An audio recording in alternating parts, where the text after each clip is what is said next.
Welcome back everybody to Forza Horizon 4, and today we're dealing with another seasonal championship. This one is called German Engineering and we're in S1 class cars from, you guessed it, Germany. And yeah, so I think Porsche, Mercedes-Benz, BMW and those likes of cars, Audi as well. So yeah, we should have a nice variety of vehicles, even if on the whole German cars haven't been particularly my favourite of cars in the last few years. But there have been several that I have really rather enjoyed, and several that I've loved that are older. But yeah, not going to find any old cars really here to play around with. It's going to be mostly modern vehicles. So yeah, let's firstly see what races we're going to be in, and then take a look at the cars. So yeah, you get the whoopsie daisy. You get the BMW E92 M3 GTS, which is also in S1 class, so we might well give that a go to show it off for you. But firstly, let's take a look at the cars. I've been looking forward to this autumn championship for ages. I think you'll enjoy this one. What am I saying? Of course you will. So yeah, we've got a couple of R8 V8, V10 vehicles to take a look at. The oldest car I think in this championship is this Audi rally car, but since we were on road, I don't think we're going to be needing that. Then we've got a brace of BMWs, the M4 GTS, M5, the X6M, which I really do not like. But that has been upgraded actually, so which I have unfortunately not taken out of this equation, but even so, way I do not like it. This is the M3 GTS that you can actually win by doing this championship, which is a glorious sports car.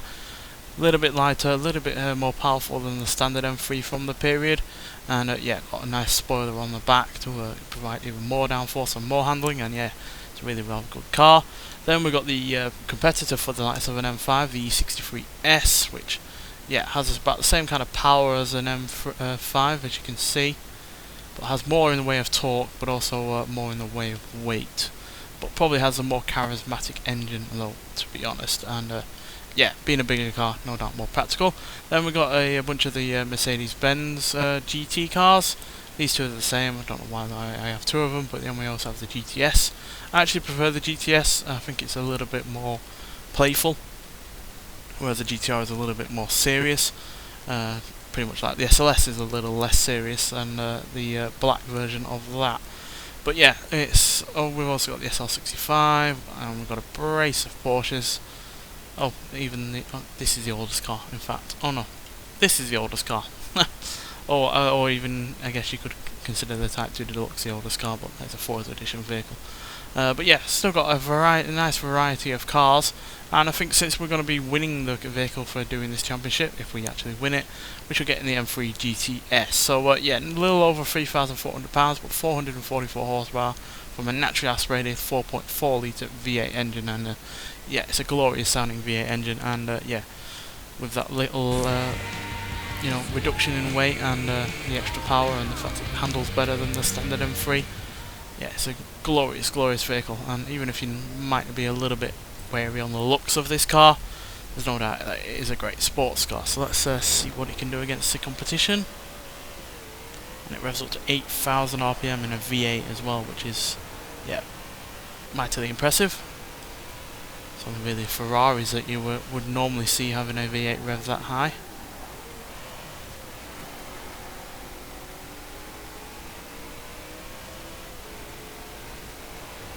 Yeah, unlikely to see a naturally aspirated M car these days, to be honest.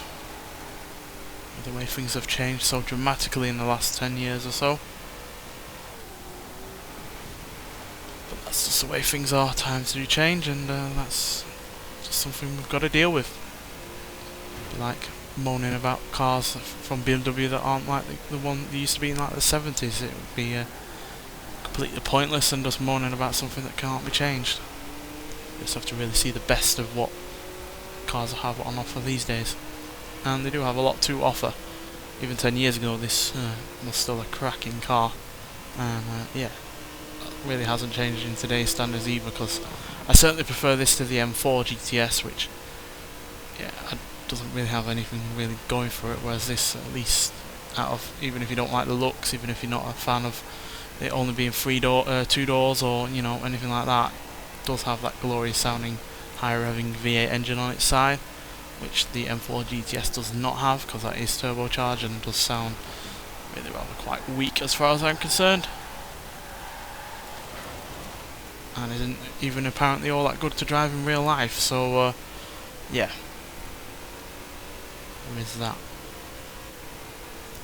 Plus I do prefer the looks of this to that M4 as well. And this comes in a lot more of a variety of colours, as that M4 comes in a lot of like matte paint, black, greys and stuff like that, which is really quite boring if I'm honest. When you're in a car with a big spoiler and a lot of power and only rear wheel drive, you want it to stand out from the crowd, and that kind of matte grey that it comes in really doesn't. But yeah, done a great job here on that race. Wasn't a particularly long one, but we certainly were able to keep ahead of several of high powered cars like the BMW i8, the M4 from 2016, Porsche 718, and an Audi TTS. But yeah, competition's certainly going to ramp up a lot more once we get into something even more powerful in the next race. So yeah, let's get there and see what happens. So the M3 there doing us really rather well, and being the car that you win, I think that gave it a really good showing off. So yeah, let's move from BMW and go into something from, I think, Mercedes. I think we're getting the E63S. It's not at the higher end of the class that we're in at the moment. The M3 was actually slightly higher, but yeah, it's got huge acceleration and launch from its all-wheel drive, and the fact it's got so much torque, and yeah, it's got one of the most powerful engines here in terms of horsepower. Handling and braking isn't half bad as well. It's obviously not as good as the M3 because that is lighter and has a rear spoiler and a front splitter as well. But in comparison to say the M5, it is pretty much on par in terms of handling. Braking is a little less just because it has extra weight, but as you can see in terms of stats overall, it is practically even between the two of them, which is surprising given how much the Mercedes weighs in terms of overall size and weight as well. And yeah, the fact it's also got more power, you would have thought it would be more of a handful, but obviously that all-wheel drive system is helping. So yeah, let's see what it can do. Now I actually do prefer this to the M5. I know the M5 is the best all-rounder, does pretty much everything well, but yeah, I really do like the Mercedes, to be honest. I think they've really come into their own with their saloon cars as of late. One of the few car manufacturers that I think has continued to go from strength to strength in recent times, because if they've been able to keep their their engines compliant in terms of emissions and all that lot, but they've not sacrificed any of the fun either to them. It's still got really nice sounding V8 engines. They've really got plenty of power, plenty of torque, plenty of speed and acceleration as well. But they're also, well built, handsomely styled, got good interiors, and just generally are really good. Obviously the M5 is probably the car to go for if you want to steam round a track in no time at all, but I feel like the Mercedes would be the better car on a day-to-day basis, just because it's bigger, a little bit heavier, and therefore probably a little bit more comfortable and easier to live with. And at the end of the day, it's still got all-wheel drive, still got the same levels of power as the M5, but that torquier engine would also be more beneficial on a day-to-day basis as well, in terms of overtaking and carrying a full passenger load of the car, a full passenger complement in the car and luggage on top of that. So yeah, I really do like it. At the end of the day, even though it's slightly down on the braking front over the M5, the handling is still as good, and yeah, that torquier engine does make it feel a little bit more muscly, a little bit more charismatic, which is what you really want from a car that at the end of the day looks like a normal E-Class. And it's also able to pull ahead of sports cars like the 911. Obviously the 911 is going to be far superior in terms of handling, but the power on this is near unmatched in comparison to other saloon cars. And you really can't feel all that much in the way of extra weight over the M5.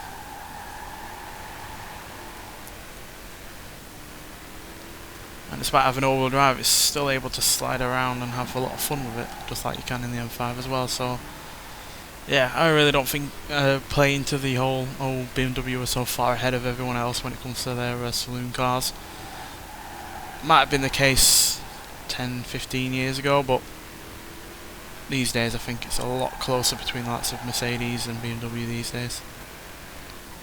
Audi I think is still a little bit way behind. I think they did catch up at some point with BMW and Mercedes, especially when they had the V10 engine in their, I think it was the RS6, but these days they do seem a little bit on the weaker side.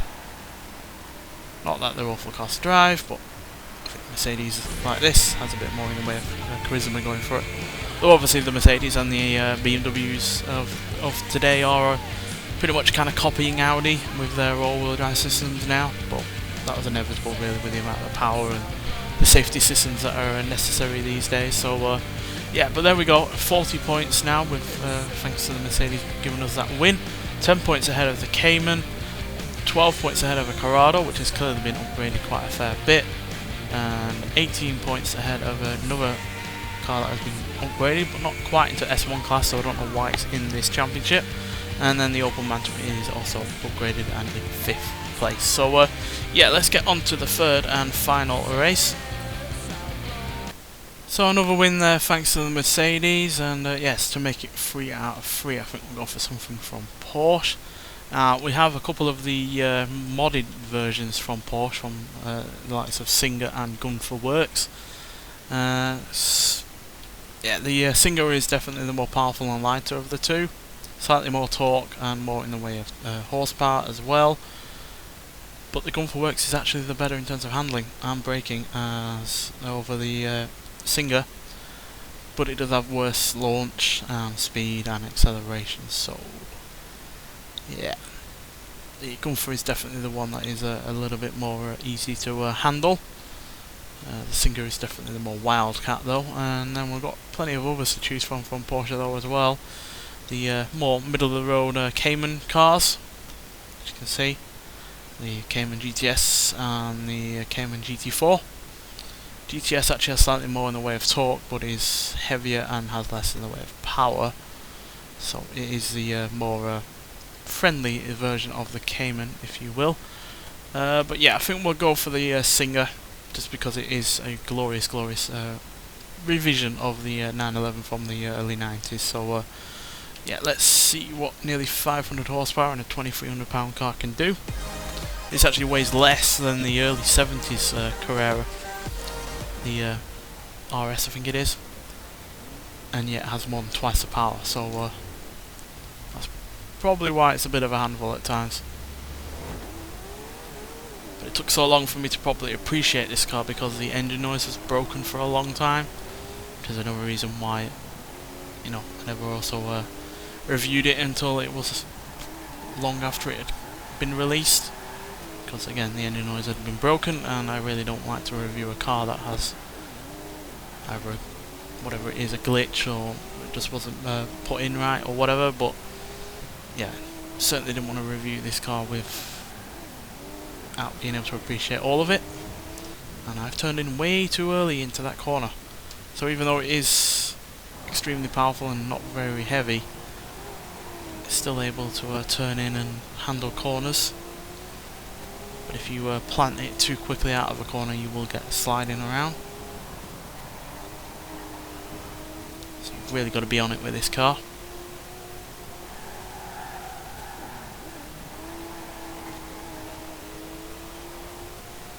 Sounds glorious, looks great, and is ferociously fast. Plus look how high it revs, 9,000 RPM.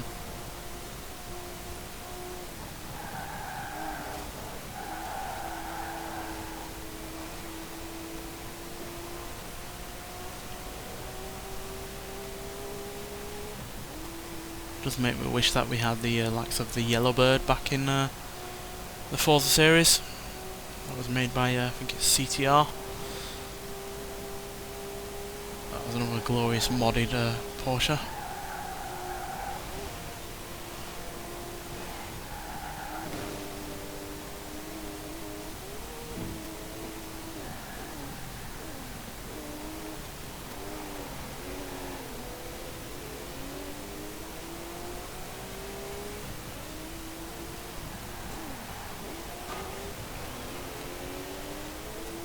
Somehow got away with that.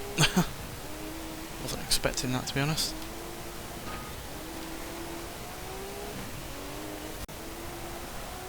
Come on, we ain't got long left.